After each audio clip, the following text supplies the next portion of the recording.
Good evening, everyone. This is Financial Literacy 101. This is a channel that I try to break down complicated financial topics or just giving you good information for you to change first your mind, then your heart, and then your pockets, then your money. So I really thought about it a lot of time is that side jobs, side hustles, side hustles, side jobs, etc.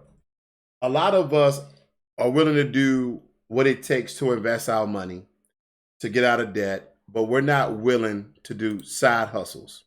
We're not willing to do side jobs. Why is that? Maybe you are a single mom. Maybe you are a single dad. Maybe you are a single grandmother or grandfather. There's so many variables. The reason why you think you may not have the time, nor the patience, or the will, or the skill. But it's worth you getting a side hustle to achieve your financial goals, Now, through this segment, I'm going to be flashing certain things throughout the screen. And because I'm quite excited, my silver came today. Yes. My silver came today. Now, here's 1 ounce of American Eagle. And it's printed by the U.S. Mint, but sold by APMX. I told you guys about this. This is not a game. This is 1 ounce of pure U.S. silver. 1 ounce of U.S., but it's 0.999, right? That's what they say. So let me take one out of the plastic so you can get a closer look. They're quite beautiful. I've never seen silver. I'm used to quarters. Okay. The holders in my hand is very thick. Remember they used to do back in the day? They used to bite it. But this is absolutely beautiful, guys. Absolutely beautiful. Real silver. And I have a whole box of it. Okay. I have a whole box of it because I went and spent my money to do real investment. Okay. Now, granted, I'm gonna open up another one because I didn't just buy the U.S. Mint one. I actually bought the Canadian one. Okay, it says Elizabeth II, $5. Wow, 2018. I didn't know that was worth $5. 1 ounce. So let's look. I'm gonna let you guys look at that. That's beautiful as well. Okay, and it says fine silver on this one. And I believe this one, it may be slightly thicker. Let me see here. It almost looks slightly thicker than the US one. I may be off. I don't know. But that's what I'm getting on. I told you guys about silver and gold, and I bought me some silver. And it actually came today, and I'm quite excited about that because I'm building my little bank over here so I can have some real assets, some real investment. And I'll show you what I got it from. This is the box they sent it to you in. APMX, that's America Precious Metals Exchange. America Precious Metal Exchange, okay? Also, I won't give you all my information, but that is, the amount, order number, and all that. This should show you that I'm legit. That's it. I like to be transparent and let you know what I'm doing so you know any information I'm giving to you that I'm actually doing. And then you say, well, Ross, what's the purpose of buying silver? Okay, so I'm going to show it again. It says investments you can hold. Now, the appreciation of silver and gold fluctuate up and down.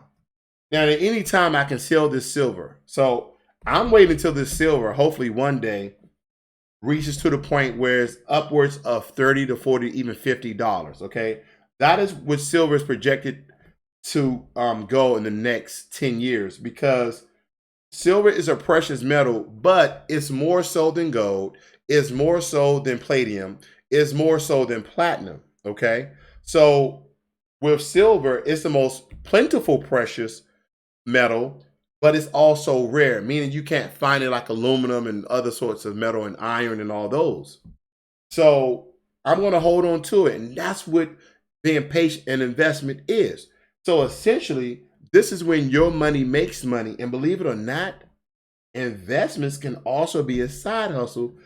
It's making you future returns, not current. But let's talk about how in order you want to set up things, right? I believe that you want to set up things very, very easily. Okay. I always start off saying create a budget, but let me take one step back. Set life goals. You want short term, you want long term goals. Like, what do you want to do within the next year? That first and foremost, what do you want to do for the first gift? Miss Curly Girl, absolutely correct. They're great gifts for kids. I actually thought about buying my son $200 or $300 worth of silver, but he's just too young. And you have to start training your kids at a very young age for them to understand the appreciation of gold, silver, or any other sorts of investments. But back on topic. First, you want to set life goals, short and long term. What do you want to do in your financial life? What do you want to do in your personal life? Okay. And those things are for you to set, but you have to have goals. I even have a vision board on my wall. I surely do. So I can keep track. Now, sometimes I get off track. Sometimes I don't do the things that I really need to do. But when I look up there, I like, that is my vision. And those are the things that I need to be working towards. Then secondly, the most famous one of them all, you need to make a budget, a monthly budget. And this is imperative. You need to stick to it. You need to stick to it. My money is making slow money. Well, hey, Teddy, that's the way it is sometimes. But your money, if you're investing it, it's still making money while other people are just spending their money. Anyway, that's right. That's right, Ernest. Free money class.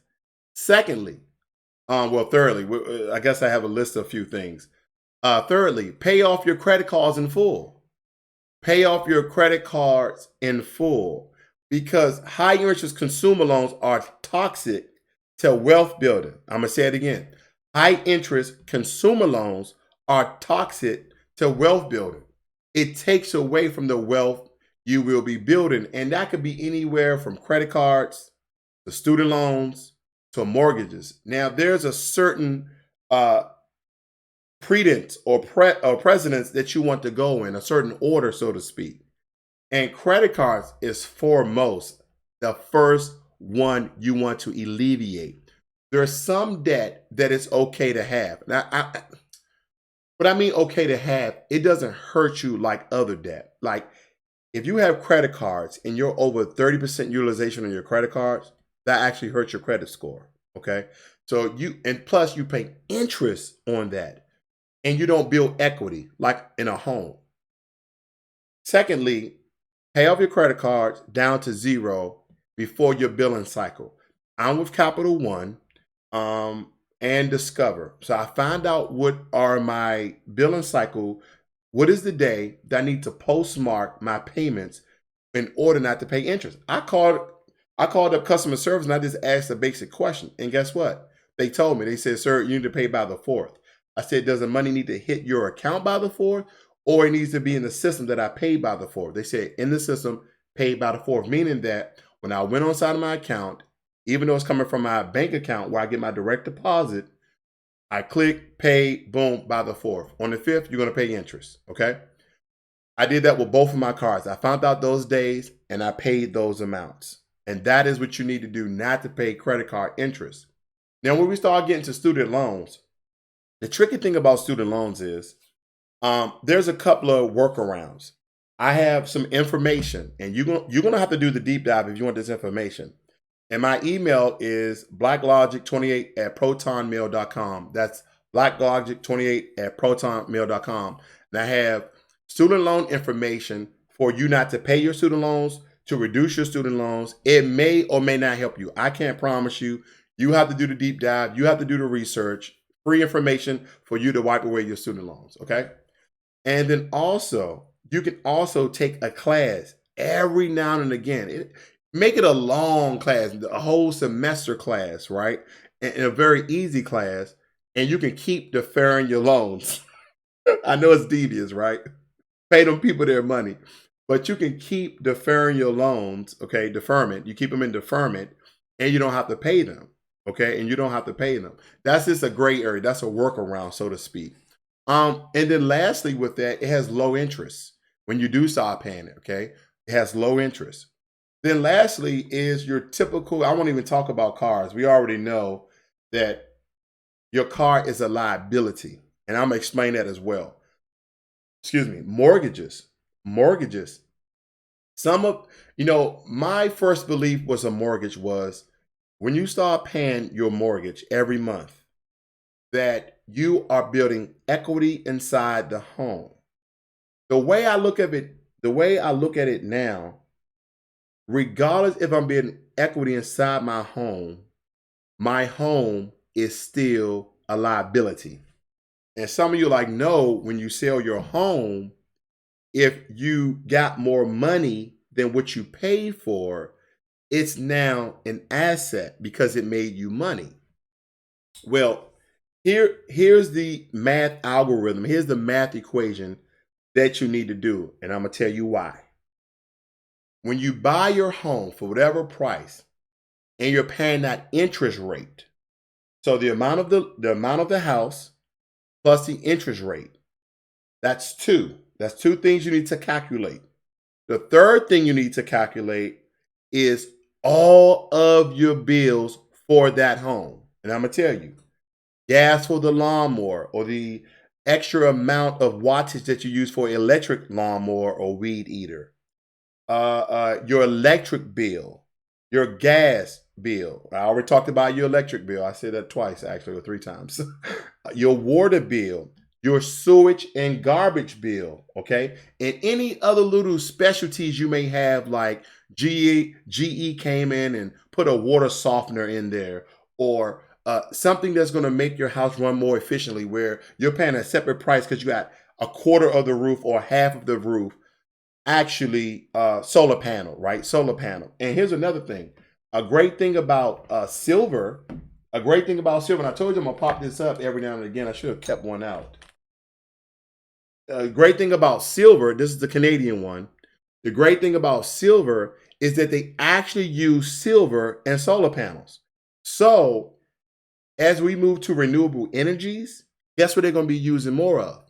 Solar panels. What do solar panels use? Because it's a conductive silver. So that's a nugget in your pocket. Now, how long you stayed in that home? Let's say you stayed in that home for 5 years. So you have your mortgage that you've been paying every month. You have to calculate that. You have your interest, aka your principal that you've been paying every month. You have to calculate that. Then you have to calculate every expense that you paid every month, even the fluctuations of the amount of water you use, the amount of electricity you use, the amount of gas you use, and then the constant, usually the same amount of your garbage and sewer. I won't count cable and all those things because you can have those in apartments and condos as well, just the house. Then when you sell your home, if you add all those bills up, right? Your mortgage, the interest, and your household bills to run that house. Once you add those up and you sell your house for more than what you paid those 5 years, then your home just became an asset because it made you money. But at first, the entire time, even though you was building equity, even though you was building value, it was still a liability because it was taking money out of your pocket. See, that's the thing. We may think that our houses are assets, but they're not assets unless they make you money over the long term, including all the bills that you was paying for that house. Because if you didn't have that house, you wouldn't be paying those bills. So did it pay you back more than what you actually put in? Okay. So we have to think about those things in succession when it comes to financial freedom. Then another good thing for you to do is create automatic savings. Automatic savings is a good way to build your emergency fund, because every month you thinking about it, no, you're going to come up with reasons and excuses. I know I did, not to save that money. You need to have that allotment come right outside your direct deposit, or you're going to spend that money. You're going to find reasons to spend that money. And I kind of want to go off tangent here a little bit. I want to go off topic to say, hopefully you did not spend any money on Black Friday. Hopefully, you do not plan to go stand in line hours on end to save $50. Hopefully, you're not planning to go spend $1,000 on Black Friday. Here's my thing, guys. Black Friday has become more dangerous every year, and it's just another gimmick in order for you to spend your money. It really is. I have never went out to Black Friday. Never. I thought it was crazy. People standing in line, people camping, people doing this. It's totally ridiculous. Okay, because quite frankly, I'm a Cyber Monday guy, right? Whether it be Amazon, eBay, Overstock, etc. It doesn't matter. Walmart, you name it. You can do Cyber Mondays, okay? You can do Cyber Mondays. It's a much safer experience, and it comes right to your door, okay? That's another thing. But also, even Cyber Monday, in comparison to Black Friday, both of them are gimmicks for you to sell your money. Because, believe it or not, here's some cool ways to save money on things you know you already going to buy. When you go on Amazon and you see how much a particular product or item costs, it will show you in the front, like, this item costs this much. You know what? I think I should show my screen, shouldn't I? That way, I'm not talking out the side of my head and you guys like, what is he talking about? I like to show you guys exactly what I'm talking about. So you see what I see when I click on a coin, okay? So let's look at something that everybody loves. Look at some earphones here. All right, I'm gonna switch my screens really quickly, guys. Here we go. All right. As you can see here, you can see that these earphones, these Anker Soundcore earphones, cost $60, okay? Prime, free 1 day, blah, blah, blah. Okay, you got it. Then you come down here where it says new and used, right here where my cursor is. They have new and used items for $55.79. That is where you want to go. These items are coming from Amazon warehouse. They're slightly used, but they are in working order and they still have a warranty. Okay, so like I'll tell you this. I bought a Robo vacuum cleaner. Robo vacuum cleaners on sale. Here we go.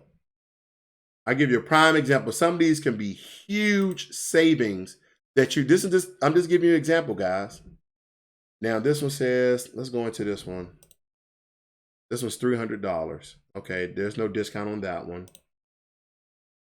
I'm just getting off topic here for a small bit. Just stay with me. I'm just trying to show you the discounts here. All right. You see up here it says $279, and then down here it says $259, and it's still prime. Look at the prices. It's still prime. It's still coming 1 day or 2 days, which is Wednesday. So you're still getting a huge amount off this $279. You're getting what, $30 off, $20 off? And the most I've seen is anywhere from $60 to $100. So that is where you want to go on Amazon if some of you are Amazonians, okay? That is where you want to go. So I'm back on topic. Now, anytime you have any questions, let me know, and I'll try to answer them to the best of my ability. Now, let me give you guys a little bit of attention over here. Homeowners insurance. Thank you, Teddy. Thank you. And that's another one. I mean, there's so many expenses with a house, guys. Because I said mortgage, I said interest on the loan, homeowners insurance, and also property tax. I forgot property tax, right? You got to pay that as well. So you have to accumulate all those things. And you can just do a quick Google search and say expenses of a home and anything that you know of that you need to run at home and see how much it's going to cost you. That's what I mean. I forgot homeowners insurance, okay? I'm just shooting from the mind here, and property tax. All right, next. Start investing now. This is about side hustles, and I'm setting you up in order for you to be successful in your side hustles. Start investing now. I talked about this earlier when I was on live earlier. You have to start investing right now. Go and start your Stash account, link in the description. Go and start your Robinhood account. Go and start your M1 Finance account. And if you guys like Acorns, go do that. Go and start your Fundrise account. Go and start your Wealthfront account. You need to start today. You're like, well, I only got $300. I have to buy this person, this person, this person, this person to give. I'm going out on Black Friday. I'm waiting for Cyber Monday. I'm doing this. I got to eat turkey. I got to buy this. I got to buy that. Here's my thing. The best thing you can do for some of you, because some of you don't understand the tangibility of money leaving your hand. Okay. So if you got some money, and let's just say you put money in your hand, and once you see money come out your hand, you notice that you only have two or whatever those dollars or 50s or 20s or $100 may be. When you buy from a card, right? I'll just use a card here. I'm not going to show you my credit card information. You have a card.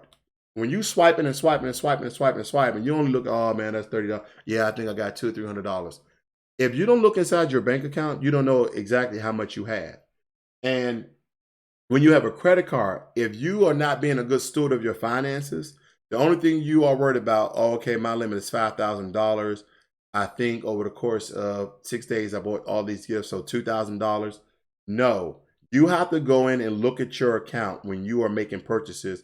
You have to be a good finances of your bank accounts and all the money that's coming out your pockets, because it's causing you your wealth, okay? It's causing you your wealth. So I hope that you're doing those things. I hope that you're doing those things in order to be successful. All right, here's another one. Watch your credit. Watch your credit. Whether you're buying a house or a car or your refinances, watch your credit. We're talking about thousands of dollars that you can be saving by having a decent enough credit score. And we really want to get to 720, but if you are 680 and above, you're actually doing pretty well. You're actually doing pretty well. If your FICO score, the Fair Access Corporation, if your FICO score is over 680, you're doing good. 680 is a good credit score. You get to 720, that's an excellent credit score. And then, as you get to 800, that's phenomenal, exceptional, blah, blah, blah, right? I've talked about this before. But you want to get to 680 so you get into the lower tier of interest rates, under 5%. When your credit score is lower than 680, you start paying your 6, 7, 8, 9, and even 10 to 15. You're paying astronomical in interest rate. And again, for the things that you want, it's costing you lots and lots of money. Now, I'm going to talk about a car really quickly here. If you make $60,000 a year, if you make $65,000 a year, and you are buying a car at $60,000, do you think that is a smart decision? I'll give you a second to think about it. I need to drink some water.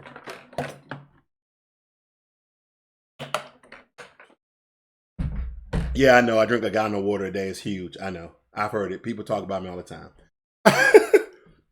So let me tell you, that decision for you to buy a car at $60,000 and you make $60,000 a year is absolutely stupid.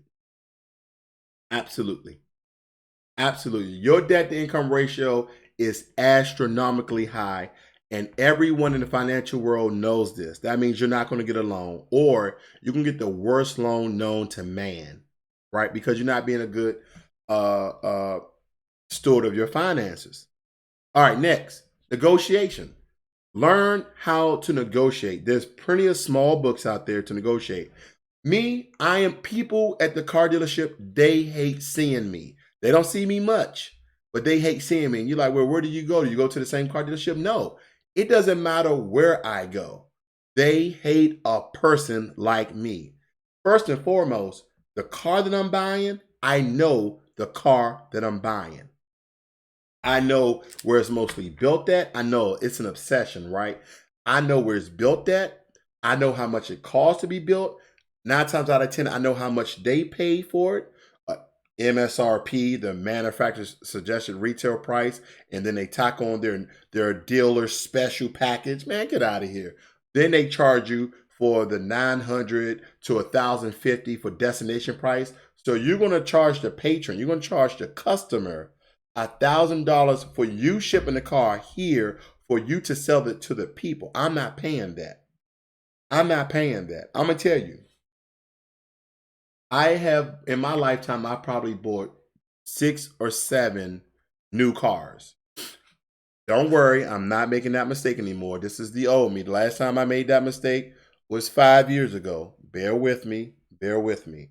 I'm learning as well as you're learning, okay? My financial defeats are your financial wins. My financial defeats are your financial wins. I still like my car though. I'm glad I bought it. This next time I'm buy it pre-certified, maybe a year or two old. Knock off the overhead. Anyway, so when you go on there, you have to know how to negotiate. But the one thing you need to know is, first of all, the car that you're buying. And I'm just using the car as an example. You can use this in anything. You want to know everything about that item, about that product that you're buying. Because if you don't know, then you don't know what you're talking about. Okay. Then you need to know, what is the national going rate? What is the national going sale of that particular product, of that vehicle? Okay. How much are most people paying for this? Because you need to learn how to negotiate. Okay. Then other things, like we're using cars as the example, you can go and get discounts for certain organizations. I'm going to tell you why. So I did my research. I say, okay, well, if I buy this car, they're actually giving $1,000 off the MSRP if I'm a member of AAA. So I called up AAA, and at the time they was like, okay, sir, well, at the end of the month we're going to bill you, but you're now covered under AAA. So I called AAA. I got my AAA number, got my membership, whatever. Went into the dealership, and they're like, I said, so what discounts you have on this vehicle? They won't tell you. Sometimes they will tell you, like, hey, sir, if you have this, this, this, and this, we can actually take off money. Sometimes they don't even tell you, because the more you pay, the more commission that the salesperson makes. So I said, yeah, I'm a member of AAA. I gave them my information. They took off 1,000. They took off 1,000 because I'm a veteran. Took off 1,000. Took off 1,000. Right. The very same day after I bought my car, I called AAA and I canceled it. I didn't pay anything. Okay, I didn't pay anything. There's little tricks and gimmicks and gray areas that you can actually dwell in order to take money off of these particular things. It is absolutely phenomenal. And this is the way your mind needs to be, right?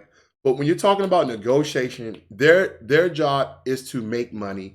Your job is to save money. Buy what you want to buy at a lesser price than anybody else can. Okay. So when I bought my car was listed for $45,000. I paid, and it wasn't even fully loaded. Fully loaded, this car is $60,000. I only paid $38,000 because I knew what I was talking about. Okay, and they didn't want to come down to that. They didn't, but they did, because when you know what you're talking about and you tell them the benefits of it. Because here's the thing: every day that a car sits on a lot, they pay taxes on. They don't tell you that. They're like, well, sir, we're really just trying to get this car off our hands because we're paying taxes. But you let that be one of your negotiation tactics in order for them to give you the car. I'm off of it. Continuance of education. Continue your education. What are you doing when it comes to your side hustle in order to be qualified or educated on the topic? Now, I know I've been saying a lot of things, but all of this is related to side hustle. And I'm going to give you some side hustles. I don't have nothing written down here, but I have some side hustles up here. Okay, I have some side hustles. And some of them you already know because you already use these side hustles. Okay. This is the one that nobody likes. I don't like it. You don't like it. Nobody likes it. Live below your means. Nobody wants to live below their means. But sometimes, and I've said it before, you have to do what you got to do to be where you want to be. You have to do what you got to do to be where you want to be. Right? And sometimes that calls for you cutting back, for you struggling, and most important of all, living below your means. Nobody likes that. It's stupid. Why would I want to live below my means? I want to live the good life. Unfortunately, that's not always optimal for your financial freedom. Here's the other thing. Take care of your health. Yeah, your health, your body. Okay? Take care of your health. Work out, exercise, diet. Eat fruits, eat fresh fruits and vegetables. Because all of this is going to relate to your health, which essentially healthcare costs is the most in America than anywhere else. Okay, the pills we take for ailments and disease and all these other things, we pay an astronomical price. Okay, we pay out of the world price for our prescription drugs. When you go to Cuba and other places, they're paying a fraction. Uh, let's just take, for instance, aspirin. Aspirin here costs, I don't know, $6 a bottle. I don't know, guys. $6 a bottle. You go to Cuba, it's like 50 cents. Okay. You got all these drugs. You pay for Viagra. You pay for $100 a bottle for Viagra, you're gonna get it like $1 in Cuba. That's just the difference. So take care of your health and just make sure you are doing those things so you can live a long and healthy life. Lastly, you might need a financial advisor. Okay, you might need a financial advisor for various reasons. I don't believe you need a financial advisor. I think that you need to stop running and walk. You need to stop running and walk. And some of you just need to start crawling, meaning that you need to do a lot of Google searches and how to really settle your budget, how to create a budget, how to balance your budget, how to cut back, how to live below your means, how to really pretty much ball on a budget. Okay, ball on a budget, meaning that every single thing you do outside of your regular routine, save for it. Save for it. Put your money in a high yield savings account. When I take a vacation, I save. I put money aside. That's right. I just don't wait to the last minute. Yeah, you know who you are. I don't wait to the last minute in order to go out buy some extravagant, trip somewhere, overseas somewhere. I don't do that. Here's the thing. You got to actually save for the trip, save for your travels, save for your tips, save for your plane ticket, all of those things. Save for your food if it's not all inclusive. These are things you have to do. So if you don't have the propensity or patience or knowledge and you're just not, I don't really even know how to say it because it's easy. You can do it. But if you absolutely don't believe that you can do it, your last resort should be a financial advisor. Okay. And hopefully that financial advisor is not a broker who is trying to sell you some 401k or some stocks and bonds or something crazy like that. That's what they do sometimes. And if you do get a financial advisor, I would want you to make sure that they're not affiliated with a brokerage firm that's going to be selling you products and services, and that financial advisor is actually a fiduciary. Okay, fiduciary, Fiducary, fiduciary. Probably right, but that's the way you pronounce it, fiduciary. Someone that's looking out for your best interest. All right, I ignored you enough. Let's see which your comments in the chat. See, we got Vindictum saying good evening, everyone. And that's pretty much it. That's pretty much it. Okay, so now if you have any comments, please leave them in the section. If you would, like, share, subscribe to this channel where I try to break down complicated information and just have you to think outside your box. Because when we start getting to the point where you can actually set yourself up for your financial future, that's what I want you to do. This is 1 ounce of Canadian silver, okay? And silver just means that they probably mined it in Canada or wherever Canada mined this silver at. They said, this is our silver. And they just made a Canadian. This is Elizabeth II, $5, 2018, okay? And like I told people before when I first started this, I have a whole box of it, okay? I have a lot of it. I can't pick them all up because I'm invested for long term. Canadian silver. So without further ado, guys, side hustles. Let's talk about side hustles. Uber Eats. Uber Eats is a side hustle that you can do it at your own time, on your own time, at your own pace. Uber Eats. What about another one? DoorDash, on your own time. Postmates, on your own time. Amazon Fresh deliveries, Walmart deliveries. You can do all of these simple ones on your own time. The only requirement may be And don't get me wrong, I don't know all the details, but the only requirement may be that you have a car that you bought within the last 5, 6, 7 years.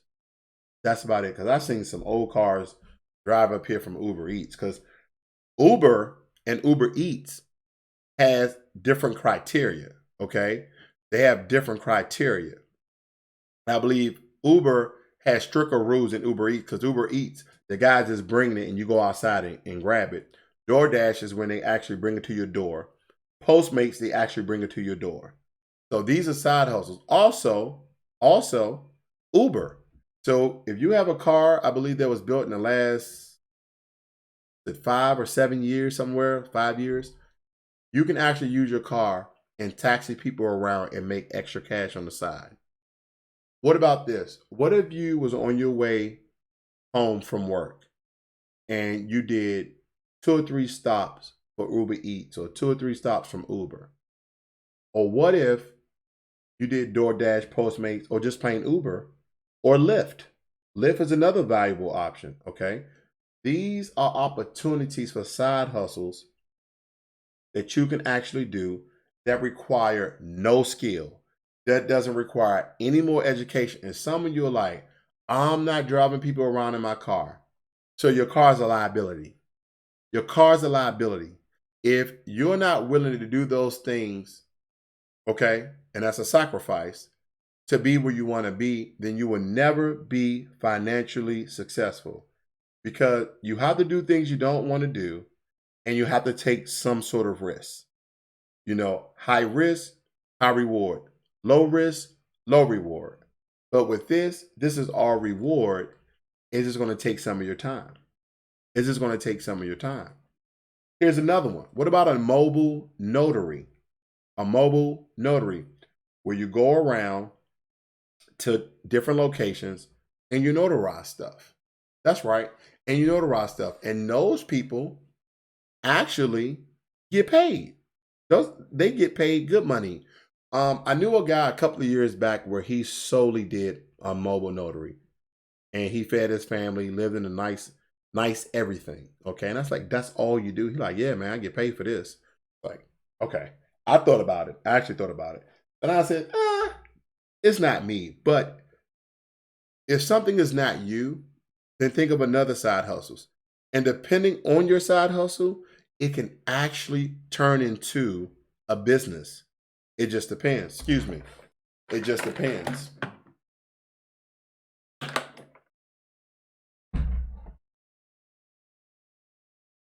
There is no excuse for you to be broke. There is no excuse for you to be struggling where there's all these different ways of making money. The next one, I'm going to tell you right now, you're not going to like it. You're not going to like it, but it's valuable. You're like, man, I don't have a car. Okay, I don't have a car. I seen this in DC for years. You're not going to like it. Go around, pick up aluminum cans and glass bottles. Yes, and even plastic bottles, and turn them into your local recycle center. Pick up aluminum, plastic, and glass bottles and cans and turn them into your local recycle center. Yeah, you're going to be the weird guy going around town with a Safeway or Kroger or Food Line or Giant cart collecting these things in order to make money. But it's still another viable side hustle, and it's legal, okay? It is legal. I'm just trying to have you to think outside the box, because if you don't start thinking outside the box, you're not going to change your life. You're not going to change your life. You're going to stay stagnant. You're going to stay where you are essentially, and you're not going to move anywhere. So I'm trying to push you. I'm trying to pressure you. I'm trying to motivate you. I'm trying to inspire you to get where you need to be. And the way that you're going about it, is not where it's at. That's not it, dude. That's not it. The way you're going about it's not it. You think that if you just keep working hard at your current job, that things are going to change. What is the definition of insanity? What's the definition of insanity? Continue to do the same thing, expecting different results, right? So if you're expecting to go every day and things are going to change in your life, and you say, man, I'm running out of time, or I'm trying to get here before I'm 30, I'm trying to get here before I'm 40, then guess what? You have to do something differently in order to expedite your timeline. in order to expedite your goals. Okay. Because time management waits for no one because you can't manage time. Time manage you 24 hours in a day. You can't manage time. So you need to dwell inside the things of priority management, where you prioritize things and manage them throughout the course of time. Because you're not going to manage your time. Oh, you need to have time management. Doesn't work. Prioritize your goals and manage them. Okay. What's most important first? And then as you check off your list, then you will see that it's more viable for you to prioritize things than to think about doing things in a certain time and space. It's not going to work out for you. All right. Does anyone have any questions? Thank you. Good live stream. Thank you very much. I appreciate that. And again, I'm trying to help you guys to invest, whether it be what the rich dad, poor dad said, fake assets, right? Because you can't touch none of them, right? So why does, that's a good question. Why does fake dad, rich dad, poor dad, excuse me, fake dad, rich dad, poor dad, why did he say fake assets? Okay, why did he say fake assets? Does anyone know? I'm going to tell you why he said fake assets. And the answer is on this cover I showed earlier from the American Precious Metal Exchange. They sent me some silver. Okay, I paid for it. It's not like they just sent me silver. I'm no one special. They fake assets because when you buy shares, what do you have to prove that it's an actual share of a company? Are they sending you a piece of the brick of the building? No, it's all digital. It's all a register. Like this person, Roswell Financial Information has this many shares in, Google or Amazon or Cisco System or AMD or NVIDIA or Intel or Energy, so on and so forth. But it's nothing tangible. So when I bought my silver, this is what they sent. They said, American Precious Metal Exchange, investments you can hold, okay? Investments you can hold, because these investments are real. You can actually touch these investments. These are real investment. Now, I showed you the Canadian one. Here's the American one, okay? Here's the American one, all right? Real 1 ounce silver. Investments you can hold. This is an investment you can hold. I've never had real silver. I've never had it. I mean, it's shiny by itself. Actually, awesome. I mean, my opinion. So you're asking, what should you invest in? Some of you who's new to the channel, who's new to turning in, you're saying, where should I invest at? What should I do? First of all, like I tell everybody, set your goals, short term and long term. Then create a budget. Then work down your debt. Now, can you work down your debt and invest? Yes, you can. And some of you are probably already are. You're probably doing your job's 401k. Okay, a lot of times people may be doing over the amount that your job may match you. Maybe your job is going to match you 4 or 5%, depending. Right now, if you have a lot of debt, just match it. Okay, don't go over. You're not doing too much if they're not matching it. Because if they're matching you 5%, then you're at 10%. You just need to start working on your debt, but you can also invest on the side. Very, very small. And there's so many investment platforms. They call them robo advisors. Okay. You have Betterment. You have Wealthsimple. Wealthsimple. Now, Wealthsimple actually operates in the US and Canada. That's Wealthsimple. You also have Wealthfront. You have M1 Finance. You have Robinhood. You have Acorns. And then everyone knows my favorite, Stash. I just love their platform. They also have Stash savings account now. And I think they have a Stash credit card, or check card rather, which you can pay right outside your account. Their platform is growing, and I actually like the way they're doing things. And most important of all, you can learn a lot of investment jargon, a lot of investment terms from Stash. They have a tab called Learn, and you can go out there through all day and learn as much as you can. And like I said, before you do anything, you want to learn the industry. You want to learn what you're getting yourself into before you just willy-nilly in there and you don't even know what you're doing. Because here's the thing. When you start investing, what's the name of that form? Yeah. When you start investing, at the end, you know how you get your not your W-2. You get your 10, or you have to file your 1040 with your W-2. So some of you only have that one paycheck, but when you start investing, you're going to receive a 1099 div, a 1099 of those dividends. Even though that some of them were reinvested, you still have to pay taxes on that. But the amount actually helps you when it comes to filing your taxes when you do stuff like I do to get those tax deductions. And one of the things I do every year is I donate to Goodwill. And they say, sir, would you like a receipt? I sure do. Because it's not just a regular receipt like something like this. It's not a regular receipt like that. This receipt actually has a tax ID number on it. And if anyone knows anything, you can donate up to $5,000 and file that $5,000 to be deducted off your taxes to put you in a lower tax bracket, which in turn may equal more money of your return. Now, here's the gray area. Oh boy, I tell you, sometimes I can be a little devious, but what the hell? You go to Goodwill and you can give them one shirt. You can give them one pair of shoes. You can give them one lamp. And what does that low paid employee do? He gives you a tax ID receipt.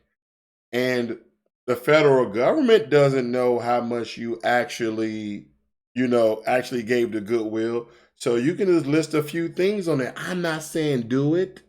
I'm just saying what you can do. Do I think that you should do that and be dishonest towards the federal government?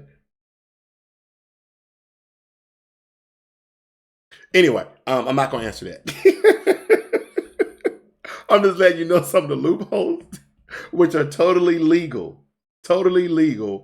for you. Because once they give you, see, this is what they're supposed to do.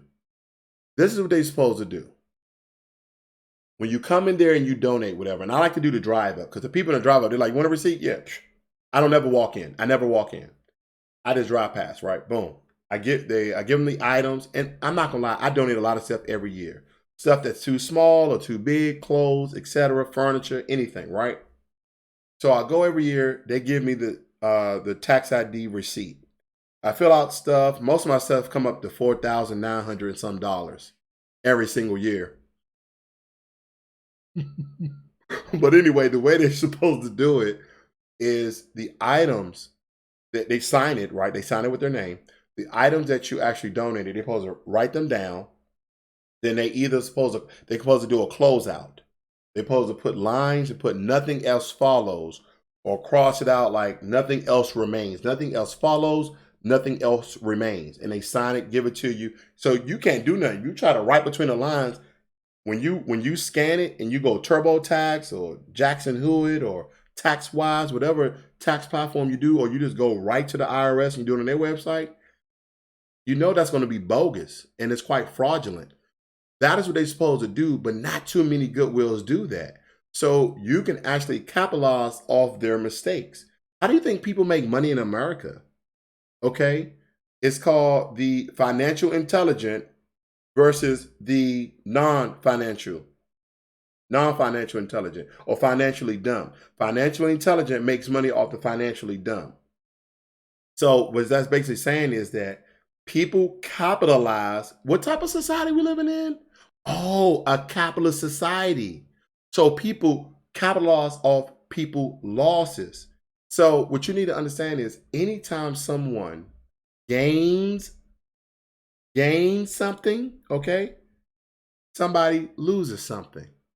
Think about that. The reason why people like to use capital gains and capitalize is because this is a capitalist society. And when someone makes money, somebody loses money. When Walmart comes in and they take control of a small town, because there's not a Walmart near it in 20 to 30 miles. What happens to those mom and pop shops around that area? They start shutting down because they can't compete with Walmart because the prices are too damn low. And the patrons, the customers that go inside of there, they can't even compete and say, you know what? We need to boycott this Walmart. We need to support our mom and pop shops. They won't do that because they're struggling themselves and they're getting the items that they want at a cheaper price. All right, let's read your notes.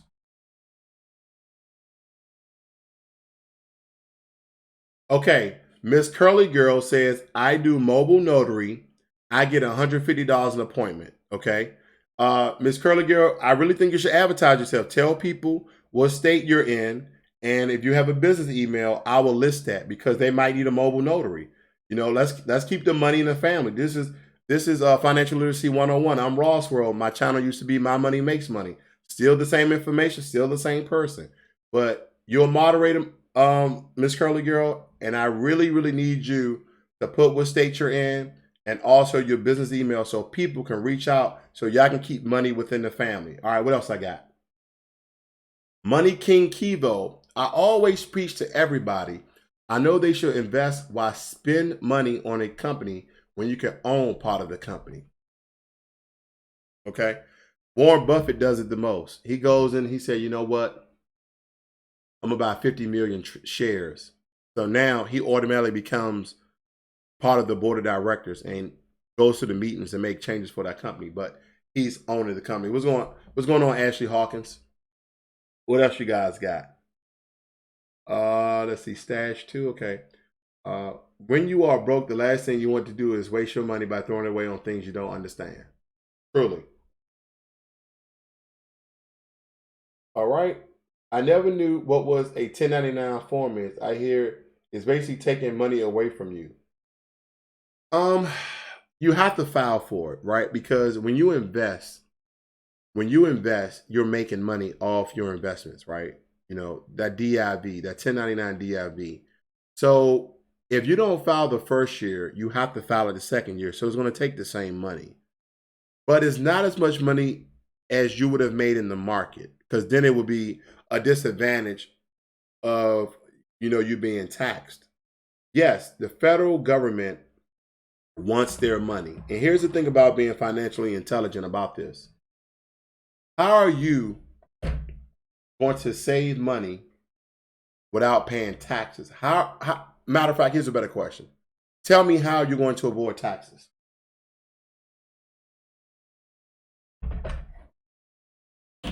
Does anyone know? I give you a hint. I talked about it earlier. Does anyone know what to do in order not to pay taxes? Does anyone know? All right. I guess nobody knows because no one typed anything.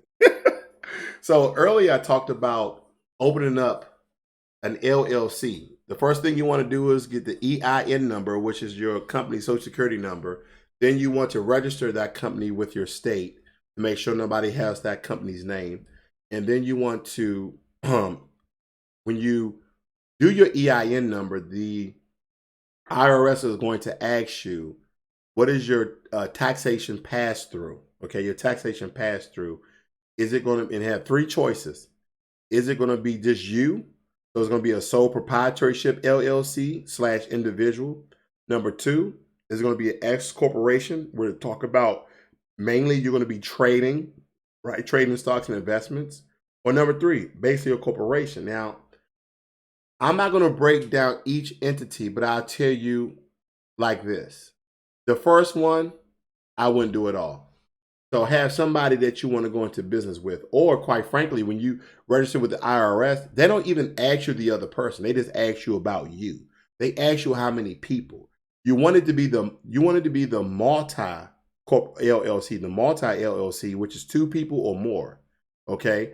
Because when you pick an LLC and you pick the sole proprietorship / individual one, they'll tell you, quite frankly, as a matter of fact, let's just look through it, right? You guys don't got nothing to do. I don't got nothing to do. We just learn about money.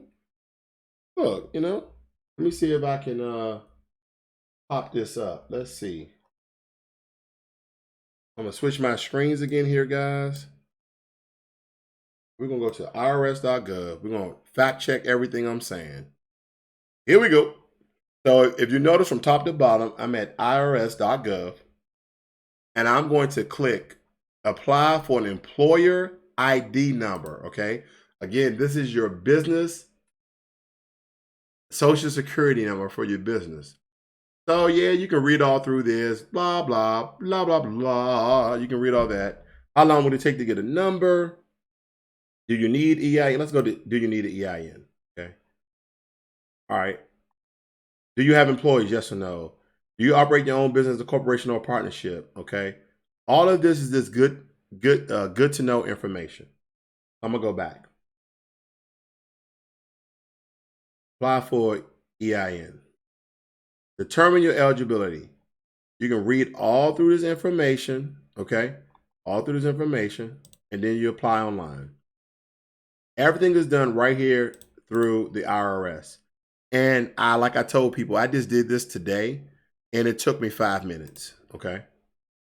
All right, here we go. What type of legal structure is applying for an EIN? Sole proprietary includes individuals who are in business for themselves and household employees. Partnerships include partnerships and joint ventures.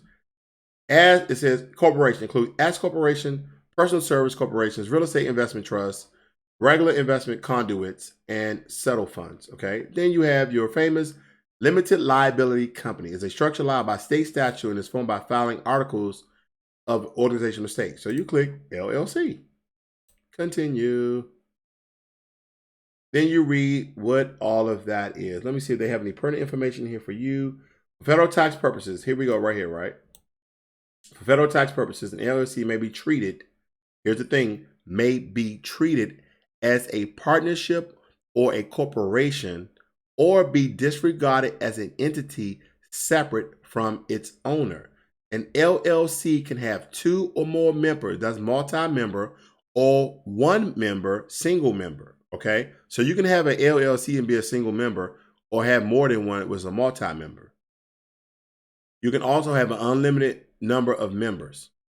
Also, all LLCs members may include individuals, corporations, other LLCs, or foreign entities. Okay, cool. All right, so this is where you put, and I'm gonna show you, okay? I'm gonna put one person in there, and then I'm gonna show you the difference, okay? So let's do one. Then I'm gonna go down to Washington State. Continue. Oh, here we go. Here's the legal jargon that you must understand. Due to the number of members in your limited liability company, you are considered a single member LLC as a type of structure applying for an EIN. Since you are a single member LLC, you will initially be classified as a disregarded entity for the purpose of filing a federal tax return. What does that mean? If the only member of the LLC is an individual, yourself, the LLC income and expenses are reported on the Form 1040. Now, here's the thing. When you report anything on the Form 1040, it's for you, not for your LLC. But what they're saying is, because it's only you, they know that all that income is going to you. So you're filing the income that you made under your LLC in accordance with the income that you may have coming in. So you're making a lot more, even though you may be losing. It doesn't matter. So it says right here, Form 1040, U.S. individual income tax return. If the only member of the LLC is not an individual, the LLC income and expenses are reported on the owner member's tax return.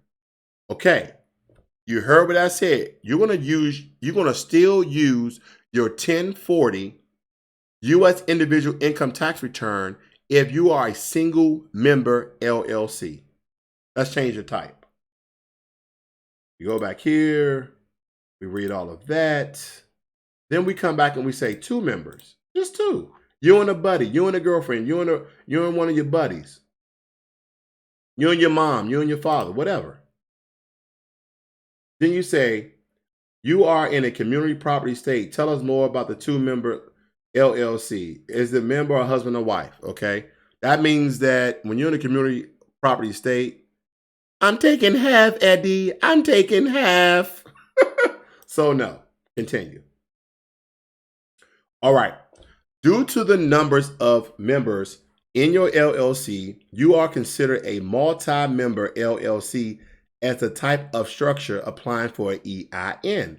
Since you are a multi-member LLC, we must initially classify you as a partnership.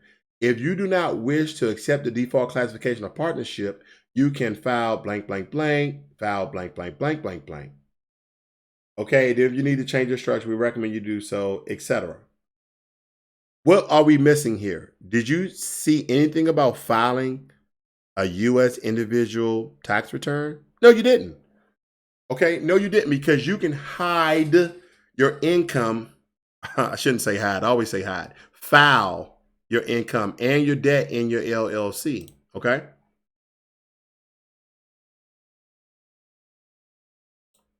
So I had to give out that information fairly quickly for you guys to understand that it's that easy to get your EIN number. And then you need to register your business name with your state. And then you may or may not need a business license depending on what state you're in. Now, tomorrow, I'm going down to the state auditor's or assessor's office. I mean, I may go down there just to make sure that everything is moving quite smoothly. A lot of times, two things can happen when you keep showing up to places that you file. They just get pissed at you, or they start to make moves, okay? Just be nice. Bring donuts. Like, hey, I filed for my business registered number, and I just brought donuts. Just want to know how long it's going to take. Just brought donuts. You never know. A smile and donuts gets a long way. But anyway, hopefully you learned what I'm getting at. So let me finish up here a little bit. The reason why I showed you that about an LLC, we're talking about taxes, okay? We're talking about taxes.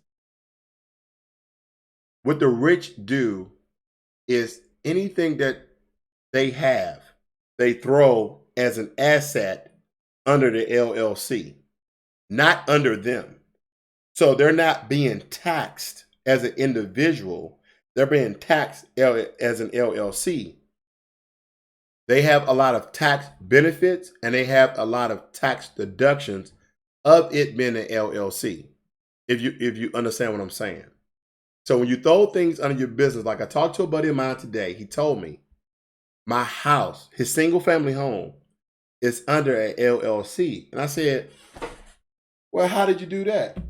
He said, well, somebody asks, and quite frankly, like even me, I have an office in my house. Oh, so he has a room with a computer and a printer that falls in the LLC. So he's conducting business, which most people do, outside of his home.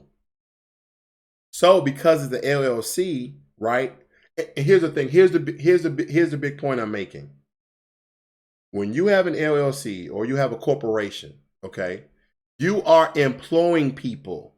So when you are employing people, you're helping people to get jobs. So that means that you have a lot of tax deductions and a lot of tax benefits. Now, that's why when it was only one person, you will file this under your U.S. individual tax form. But because it was more than one person, it went away because now it's a different filing.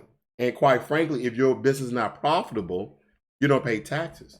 But just because your business is not profitable, according to how much you have in it, doesn't mean that it doesn't generate income. You have to have some sort of financial intelligence to really get this down. And you have to do a little bit of your research. There's no way I can break it down as much as I can, but in order to read all the guidelines and policies and regulations, that is where it's going to take you some time. But this is what the rich do. And initially, they had to do it themselves before they became filthy rich. Now, I don't know your goals in life.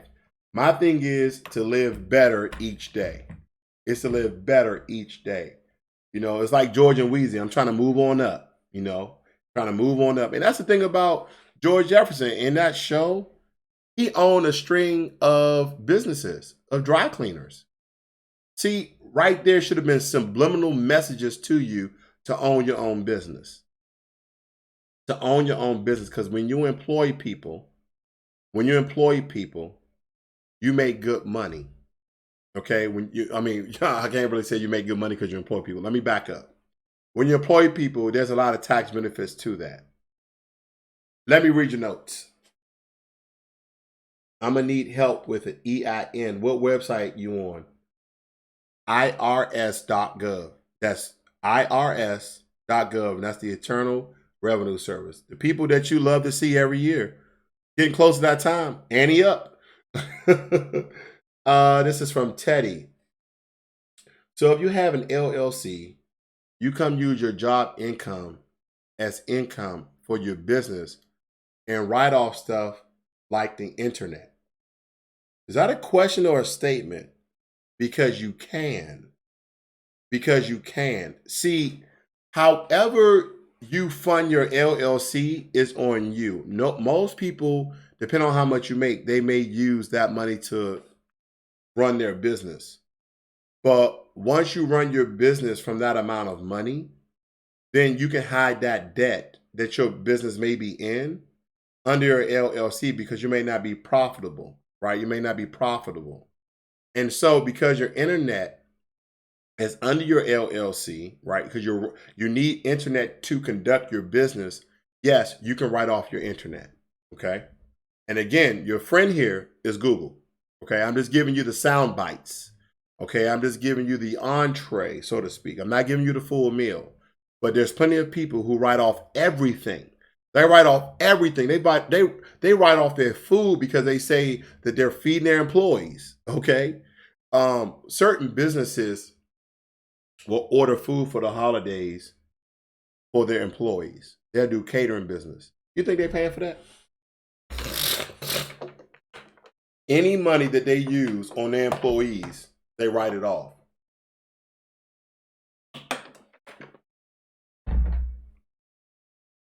All right. Hopefully I answered that, Teddy. What else we got? This is how I structure mine. I have a holding company, and my LLC is under my holding company. Both are in a trust. Trust holding. Okay. All right. Let me see.